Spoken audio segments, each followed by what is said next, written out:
ধামসোনা ইউনিয়নে বিএনপি নেতা ও কর্মীদের অংশগ্রহণে ৩১ দফা বাস্তবায়ন ও নির্বাচনী প্রস্তুতি নিয়ে আলোচনা সভা অনুষ্ঠিত হয়। আশুলিয়ার ধামসোনা ইউনিয়নের পল্লী বিদ্যুৎ এলাকায় আমার স্কুল মাঠে শুক্রবার বিকেলে বিএনপির নির্বাচনী আলোচনা সভা অনুষ্ঠিত হয়। সভার আয়োজন করেন ধামসোনা ইউনিয়ন ৮ নং ওয়ার্ড বিএনপি নেতা ও কর্মীরা। সভায় প্রধান অতিথি হিসেবে উপস্থিত ছিলেন ঢাকা ১৯ আসনের বিএনপি মনোনীত এমপি পদপ্রার্থী ডাক্তার দেওয়ান মাহমুদ সালাউদ্দিন বাবু। আলোচনার সভাপতিত্ব করেন ধামসোনা ইউনিয়ন ৮ নং ওয়ার্ড বিএনপির সভাপতি আবু বক্কর বাক্কা।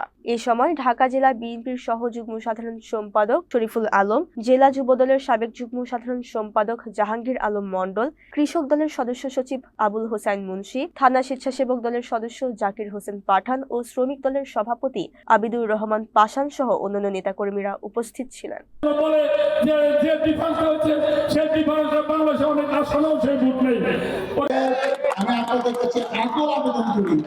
যাকে দেখে যার নেতৃত্বের প্রতি আস্থাশীল হয়ে এখনো আপনারা এই দলকে আছেন, এই দল ছেড়ে কোথাও যান নাই, এই দলকে ভালোবাসেন এবং এই দলের উপরে ভরসা করেন।